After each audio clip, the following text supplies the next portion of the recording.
Rule number 3. Some adjectives, especially superlatives, can refer to part of the noun. This one requires a bit more explanation. Usually, an adjective describes its noun fully. Vi la pulchra, a beautiful house. The pulchra describes the full idea of the house. But not all adjectives are like this. Some can refer to just part of the noun. Let me illustrate this with the adjective summus, the superlative of ceterus. This adjective means highest or uppermost, but if we put it in a phrase like in summa unda, we aren't talking about the full wave, just the topmost part of the wave. This is commonly the case for superlatives that deal with order.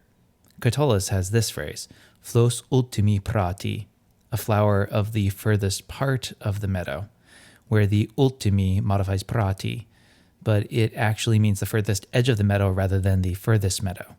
In English, it helps to insert an of or part of in our translation. You'll note that these superlatives describe more the order or location of things. This also occurs with the adjectives medius, cēterus, and reliquus.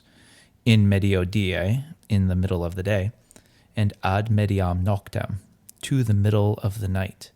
In mediis fluctibus, in the middle of the waves. Reliqui milites, the rest of the soldiers. Cētera animālia, the rest of the animals. I found that this is an easy concept to grasp, so long as you don't take an overly strict view of translation. Just go with what makes the most sense.